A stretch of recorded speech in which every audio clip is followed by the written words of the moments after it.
Bien. Entonces, lo que vamos a hacer ahora es reemplazar el transistor por una resistencia. Y eso es de hecho lo que hacen los simuladores, por ejemplo, de circuitos digitales.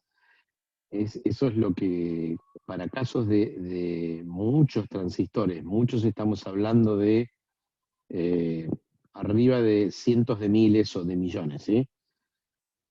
Si ustedes tienen que simular un circuito con 100 millones de transistores o 1000 millones de transistores, se dan cuenta que si pretenden ponerle un modelo de Spice para que vaya haciendo la integral y la vaya resolviendo, no hay computadora, digamos, que pueda manejar eso.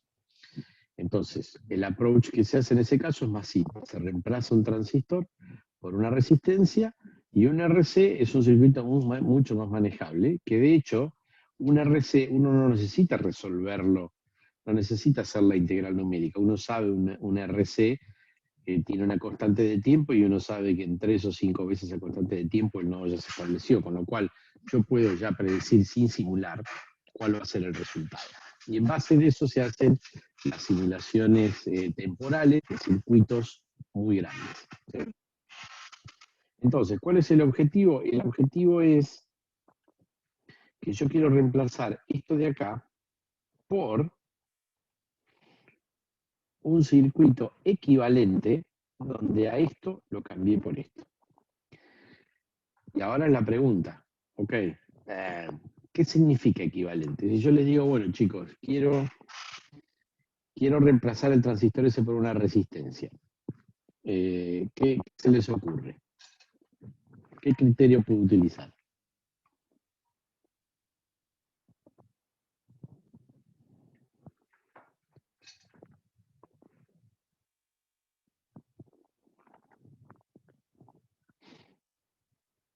Pueden hablar, ¿eh? Y usar la resistencia de salida más alguna ganancia por ahí para calcularla. Fíjense que más que cómo, lo que le estoy preguntando ahora es qué.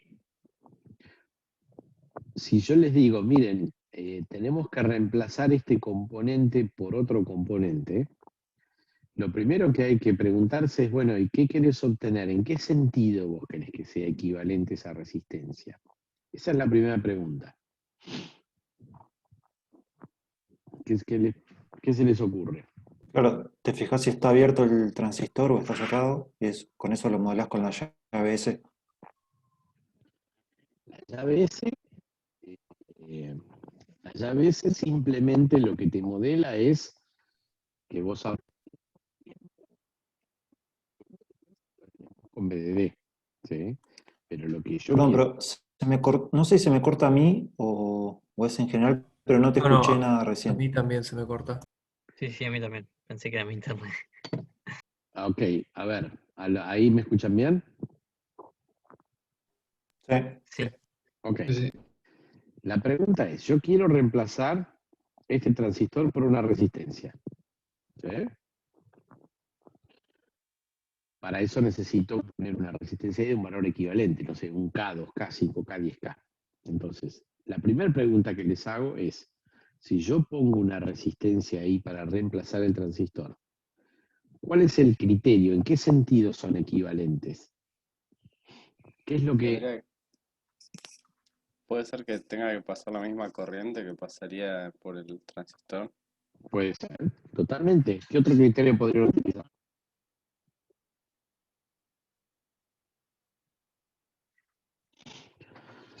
Que les pase la misma corriente, que tenga el mismo área. Eh, Ahora, ¿de qué estamos hablando acá?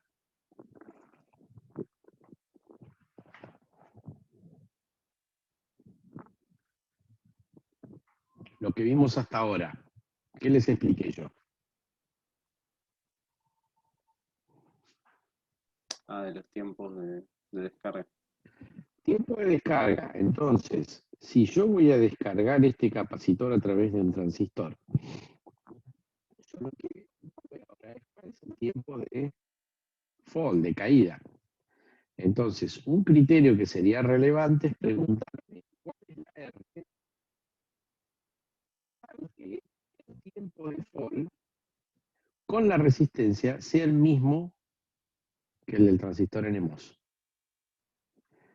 Y de vuelta, ese es un criterio. Ustedes pueden decir la resistencia equivalente para un transistor, no sé, me paro en un punto y hago un modelo equivalente, hago el promedio de la corriente en dos lugares. Pueden utilizar múltiples. Pero ahora lo que nos interesa es que lo que sea que yo ponga acá, cuando yo voy y mido el tiempo de descarga, es decir, entre 90 y 10, que el de los dos sea, que el tiempo sea igual, ¿sí? Entonces lo que estoy buscando es esto. Fíjense, acá tengo, esta sería la descarga resistiva y esta sería la del MOS. ¿Qué va a ser? Ahí tengo, esa periodo, tengo una zona no lineal, así que no va a ser exactamente resistiva, pero lo que yo busco es que este tiempo, entre el 90 y el 10, ese tiempo sea el mismo. ¿Sí? Entonces, si Pedro, ese perdón, tiempo... me parece que Lucas está en espera para entrar a la clase. No veo a nadie en espera. Ah, ok, ahí le pregunto si apretó bien el link. Dale, en cuanto veo a alguien en espera, le doy de alta. Ok, entonces, esa es la resistencia equivalente que estamos buscando. ¿Cómo hallamos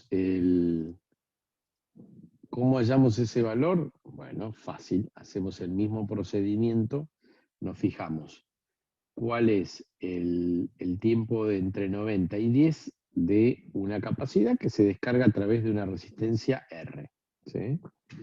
En ese caso ustedes saben que la ecuación de la resistencia es V0 sobre R, esa es la corriente, menos eso lo igualo a C por dV a dt. Cuando hago esa integral me queda que el tiempo de fall es 2,2 veces por R por CL. ¿Sí? Entonces, ese tiempo de fall, 2,2 por R por CL, lo tengo que igualar al valor de resistencia equivalente del transistor, que era θ por CL sobre KN BDD. ¿Sí? Fíjense que esto se me va con esto y yo de ahí despejo R. Y es este valor que tengo acá. La R, ahí está Lucas, la R equivalente va a ser θ dividido 2,2 KN por BDD para el transistor N y va a ser θ dividido 2,2 KP por BDD para el transistor P. ¿Sí? Entonces, fíjense cuál es la secuencia. Una vez que yo conozco el proceso, yo sé cuánto vale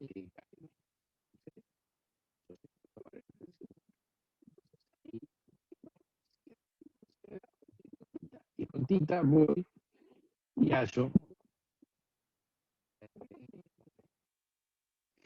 Entonces ahora, si tengo un circuito, por más grande que sea, puedo reemplazar los transistores N y los P por unas resistencias equivalentes y obviamente un switch porque la resistencia no sabe cuándo prenderse y apagarse. ¿Sí? El transistor sí, porque uno le da una señal a la entrada, una resistencia no. Entonces lo modelo con una resistencia y un switch. Y los valores son estos dos de acá. Ok. Entonces, ¿qué me falta ahora? Bueno, si ya tengo esta parte, calculé el TF en función de R, ahora en lo que me tengo que concentrar es en esto. La C, ¿sí? ¿Cuánta capacidad tengo? Y acá tengan en cuenta que no tienen que pensar en otra cosa más que las capacidades que tienen los transistores MOS, ¿sí? Que es algo que supuestamente en dispositivos han incorporado. ¿Se acuerdan? ¿Qué se acordaron de capacidades de los transistores MOS? Y tenía bastante. Tenía bastante, ¿no? Bueno, a ver. Vamos a mencionarlas rápidamente, ¿sí? Fíjense acá, tenemos un inversor cargado con otro inversor. Ya ahora vamos a ver por qué le estamos poniendo una carga. Pero antes de poner la carga, repasemos las capacidades que teníamos en el transistor. La primera capacidad que uno tenía era la del capacitor MOS, ¿sí? O sea, uno tiene el óxido y después tiene la zona de vaciamiento, que dependiendo dónde esté, la capacidad, ¿se acuerdan de la zona de vaciamiento? Hacía una cosa así, la capacidad del gate. Era C del óxido hasta la B de flatband, después bajaba porque aparecía la capacidad de vaciamiento en serie, y cuando pasaba B de umbral, volvía a C del óxido. ¿Sí? Entonces, cuando esté conduciendo, yo normalmente voy a estar acá, ¿sí? Porque voy a estar arriba de BT. Y cuando tenga el transistor en corte, normalmente voy a estar por acá, en algún punto ahí en el medio, con BG igual a 0, estaré entre flatband y la tensión de umbral, ¿sí? Esa era la capacidad que se veía desde el gate, que era el capacitor MOS propiamente dicho, ¿sí? Y esa cuando tratábamos con un transistor MOS, acuérdense que ¿sí? Yo podía ver la capacidad del óxido entre el gate y el source y entre el gate y el drain. ¿Sí? Entonces, si estaba en triodo, yo tengo acá el gate, ¿sí? Acá tengo el óxido, acá tengo el source y el drain, y acá se supone que está conduciendo esto, ¿no? O sea que está, supónganse que está en triodo. Bueno, en ese caso la capacidad que yo veía desde el gate era C de óxido, que es esta que aparece acá por el óxido, pero acá abajo ahora tengo un canal, entonces veía la mitad entre el gate y el source, y la mitad entre el gate y el drain. Ahora, una vez que el transistor se saturaba, acuérdense que me quedaba me apareció una zona de vaciamiento del lado del drain. ¿Sí? Déjenme que restituya el source. Entonces el canal me quedaba de esta forma. ¿Sí? Entonces ahora yo podía considerar también que tenía la capacidad del óxido entre el gate y el terminal metálico este, que es el canal, pero ahora eso no tenía contacto, sino que aparecía por el source, y aparecía como 2/3 C del óxido, entre gate y source. ¿Sí? Eso era lo que pasaba con la capacidad vista desde el gate. ¿Sí? Si tienen alguna duda de eso, bueno, pueden ir a dispositivos y repasar cómo era el tema. Aparte de eso, aparecían dos capacidades de solapamiento entre el gate y el drain y el gate y el source. ¿Por qué? Porque, ¿se acuerdan por qué? Capacidad de solapamiento.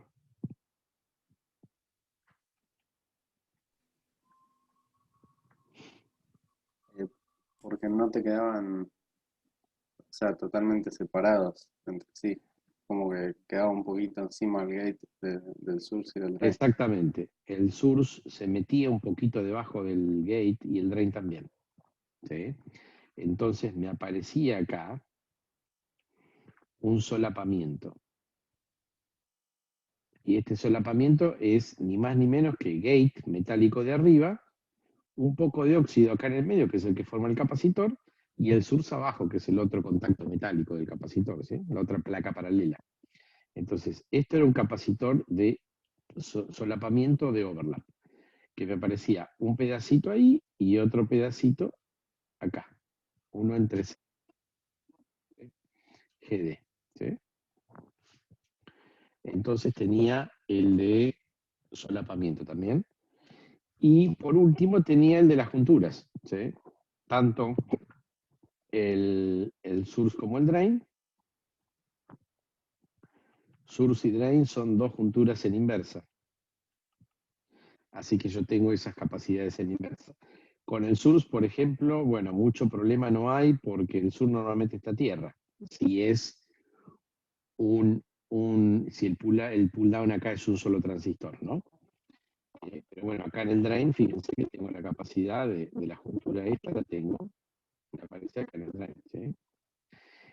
Si yo tuviera una compuerta NAND, por ejemplo, bueno, ahí fíjense que acá me va a aparecer el source del transistor de abajo, está a tierra, con lo cual esa capacidad queda cortocircuitada.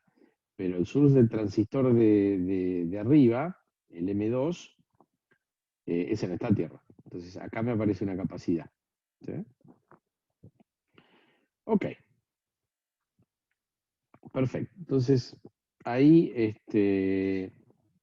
tenemos las capacidades. Déjenme, no puedo borrar esto, así que y lo vuelvo a compartir. Esas son todas las capacidades, ¿sí? Que se supone que ustedes las conocen y las pueden calcular de acuerdo a lo que vimos en dispositivos, ¿sí? Entonces, yo voy a suponer ahora que o bien ustedes fueron al libro de dispositivos y las calcularon todas, o la otra, que es totalmente posible, van a SPICE y hacen ensayos temporales y se fijan cuánto vale cada uno. ¿Sí? SPICE, entre otros parámetros, cuando ustedes le piden hacer un análisis de punto de equilibrio, SPICE les dice cuál es la capacidad de cada nodo. O sea que o lo hayan teóricamente o lo hayan de manera experimental mediante un simulador. Pero de cualquier manera, estos valores ustedes los tienen. ¿Sí? Entonces, si sabemos las capacidades, entonces las capacidades son conocidas. ¿Estamos de acuerdo en eso, no?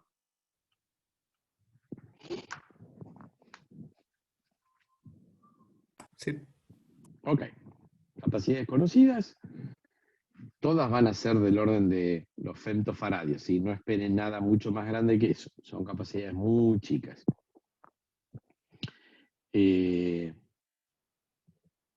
¿Ahí me escuchan? Se me cortó el... Sí. Ok, Sí, se sí, me se escucha. cortó el audio en la otra compu. Perfecto. Bien, entonces se las conocemos. Conocemos los valores. Entonces, la pregunta ahora es, bueno, ¿qué pasa si yo tengo un inversor con todas esas capacidades y estoy manejando otro inversor? ¿Sí? ¿Qué tengo que tener en cuenta? Y tengo un N y un P. Después, si tenemos una NAND o una NOR, bueno, tendremos que poner más, ¿no? Ok, empecemos de a una. Fíjense.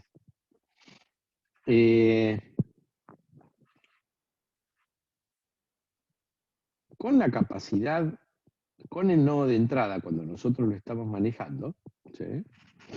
Fíjense lo que sucede.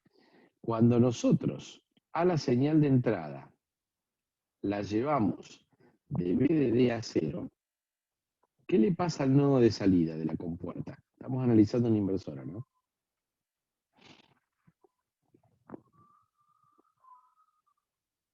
¿Qué hace el nodo de salida?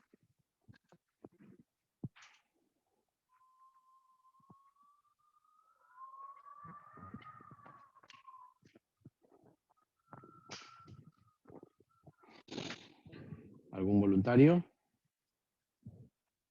Hola, hola.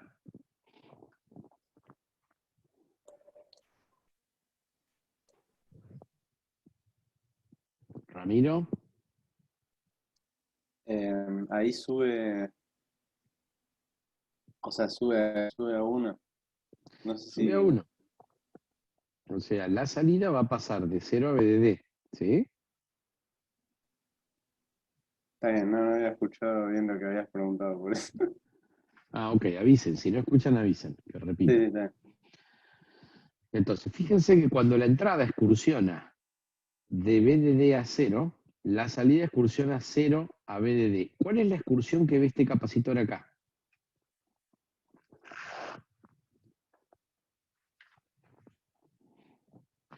¿Qué excursión de tensión ve?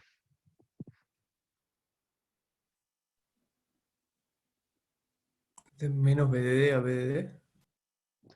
De menos BDD a BDD, es decir, el capacitor ve 2 BDD.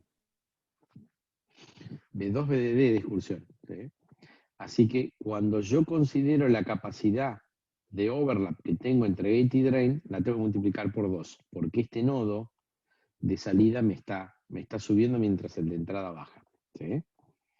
Entonces, la corriente va a ser C por delta B a delta T, delta B es 2 BDD, así que eso efectivamente se ve como 2 veces la capacidad que tengo entre gate y drain. ¿Sí? Así que la que tengo acá, la tengo que multiplicar por 2. Esto no es más ni menos que el efecto de Miller. El efecto de Miller ustedes lo vieron en ADK1, ¿sí? Lo que pasa es que el efecto de Miller en un transistor que está amplificando en su zona lineal, cuando ustedes esto bajan en delta B para abajo, la salida le sube en A por delta B. Entonces ustedes decían, la excursión que yo veo es A más 1. ¿Sí? Acá estamos trabajando en un circuito digital de gran señal. Yo a la entrada la muevo entre BDD y 0 o entre 0 y BDD y la salida hace lo opuesto. ¿Sí? Con lo cual, la excursión que veo es 2 veces BDD, no la ganancia. No veo la excursión de la ganancia. ¿Sí? ¿Se entiende eso? Sí. Sí. Ok. Bien, entonces tenemos que contar 2 veces el capacitor S de entrada, de arranque. Después, y ese es el de solapamiento, ¿sí? El CGD de overlap. Yo acá en la computadora cambié de transparencia, todavía no reaccionó en la tablet donde estoy escribiendo. Ok, ahí lo ven.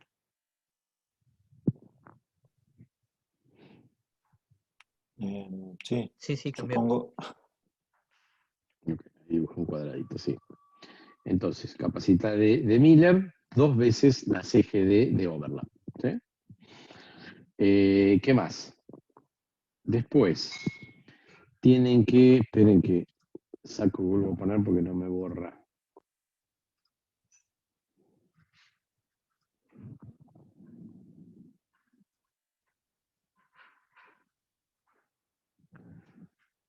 Ok.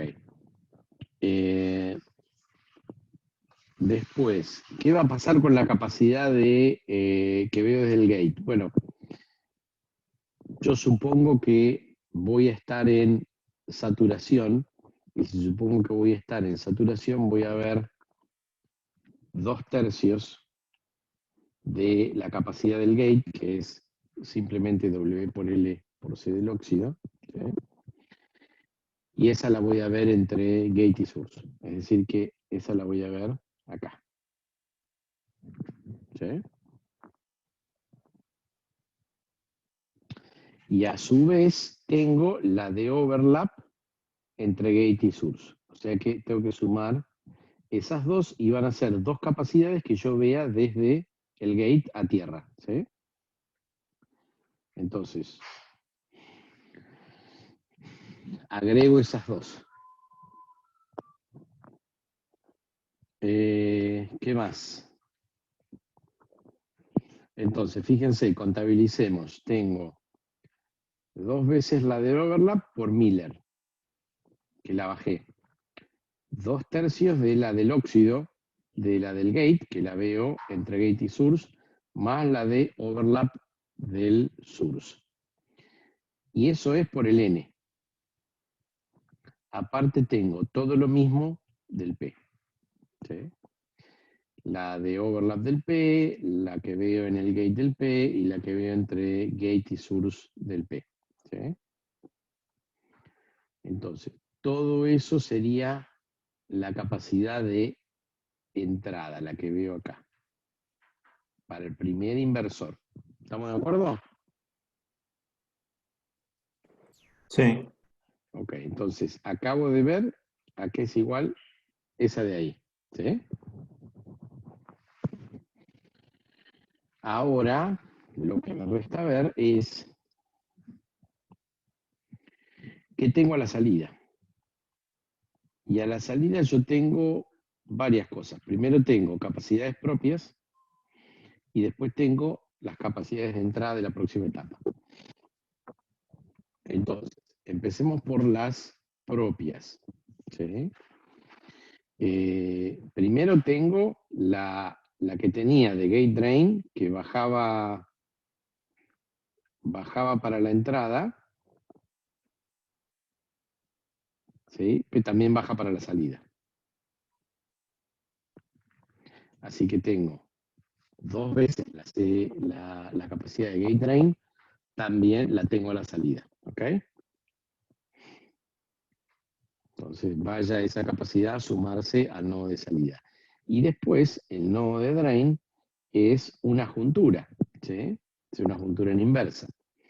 Y la juntura en inversa, si se acuerdan, tenía esta expresión, era una constante, que era el valor de capacidad sin tensión, y después estaba dividiendo por 1 menos la tensión de la juntura en inversa sobre phi b, que era el parámetro, a la m, que usualmente era 1/2 y que era ¿sí? De la capacidad en inversa de un diodo.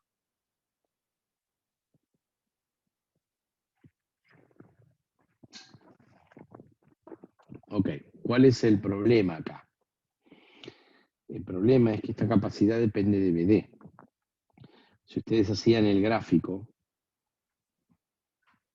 para tensiones de juntura inversa, eso era así, ¿sí?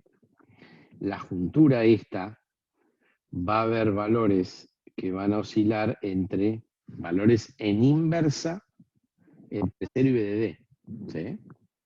Entonces, la capacidad de la juntura es esa curva. ¿Qué valor tomo ahí? ¿Qué tomo? ¿El promedio? ¿Tomo el valor en 0? ¿Tomo el valor en BDD? Fíjense que cuanta más tensión tiene la juntura, peor es. Mejor es, tiene menos capacidad. ¿Qué tomo ahí?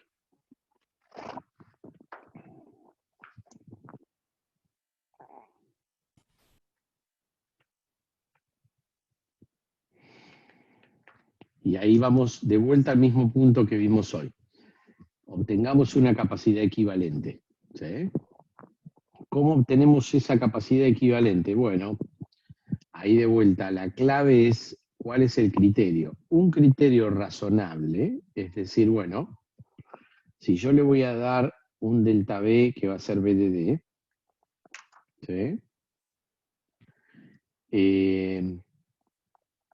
¿Qué tal si reemplazo la capacidad en inversa del diodo con un capacitor lineal de valor C, tal que los dos, para este delta B, tomen la misma carga? Ese sería un buen criterio. ¿Sí?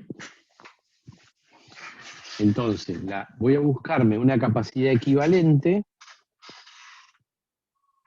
La capacidad equivalente, ¿cómo la voy a definir? Y la voy a definir con una constante por la CJ0. ¿Sí? Y la voy a calcular este K, tal que esa capacidad que me toma la capacidad lineal sobre el delta B que sufre el capacitor, que es BDD menos BSS. Supongamos que BSS es igual a 0, para simplificar. ¿Sí? Entonces, bueno, me fijo cuál es el delta Q para una juntura en inversa. ¿Sí? Entonces, es la diferencia, la cantidad de cargas que voy a pasar es la carga que tengo cuando estoy cargado menos la carga que tengo cuando estoy descargado. La carga que tengo cuando estoy cargado es CJ, es BDD por la capacidad, que es CJ0 sobre 1 más BDD sobre phi B a la M. Y cuando BSS vale 0, tengo CJ0 por BSS por 1 más BSS sobre phi b menos M. Si yo tomo que BSS es igual a 0, el delta Q es simplemente CJ0 por BDD sobre 1 más BDD sobre phi b a la M.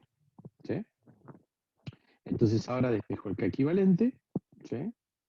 Simplemente divido esto de acá por, paso el CJ0 dividiendo, ¿sí? Me queda eso sobre CJ0. Entonces ahí me armé una capacidad lineal equivalente y ya no me preocupo más que tengo ese diodo que me varía la capacidad con la tensión, lo puedo reemplazar con una capacidad equivalente. ¿Estamos hasta ahora? Estamos. Sí. Ok. Y acuérdense que en el caso de la juntura de drain, la juntura de source pasa lo mismo también. Acuérdense que la capacidad de la juntura se dividía en 3. Es del mismo tipo, sí, pero una cosa era las 3 caras laterales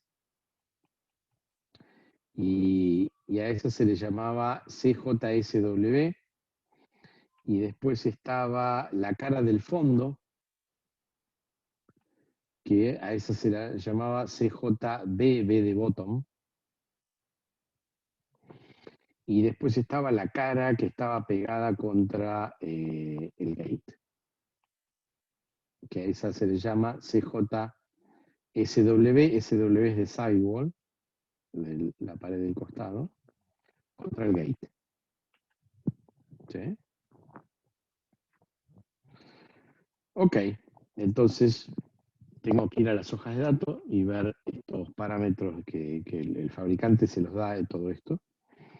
Y entonces ahí me voy a hacer una idea, reemplazo el K equivalente para cada una de las 3, y ahí voy a ver cuál es la capacidad de la juntura de drain contra tierra, ¿sí? Todo este choque.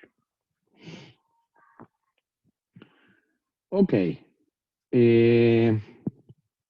¿Y qué más tengo? Bueno, a la salida del inversor, resumamos hasta ahora, tenía la capacidad de gate drain multiplicada por Miller que me bajaba, más la capacidad del drain, ¿sí? Que acabamos de ver. Y ahora le tengo que sumar la capacidad que ve la siguiente etapa, ¿sí? La siguiente etapa, ¿sí? Ustedes dirán, bueno, es lo mismo que vi hasta ahora. Hay una diferencia, y es que en la primera etapa, cuando yo digo que la primera etapa cambia entre 0 y BDD, estoy asumiendo que su salida va viajando en sentido contrario, entonces el factor de Miller es 1. ¿Sí? Ahora, eso es razonable para la primera etapa, pero no para la segunda, porque cuando yo estoy cambiando la entrada del primero, el segundo no va a estar cambiando, no va a estar moviéndose. Entonces, cuando tengo que considerar las capacidades de Miller del segundo inversor, ahí no considero que el nodo de salida cambie en BDD. Entonces, las capacidades de entrada del segundo inversor son como los del primer inversor, pero sin considerar Miller. ¿Se entiende eso?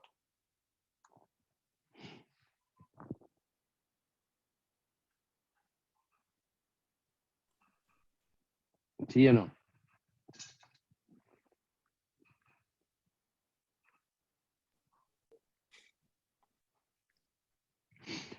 ¿O necesitan aclaraciones? ¿Me puedes Sí, repetir? puede ser. Okay. Vamos a hacerlo. Hoja en blanco. Cuando vimos el primer inversor, hay una capacidad de solapamiento que me da un factor de 2, y la baja de 2 me queda 2 Pero veces. no se está escuchando ahí. Se escucha muy poco. ¿De ahí? A ver, Ahí me escuchan. ahí va, sí. Ok.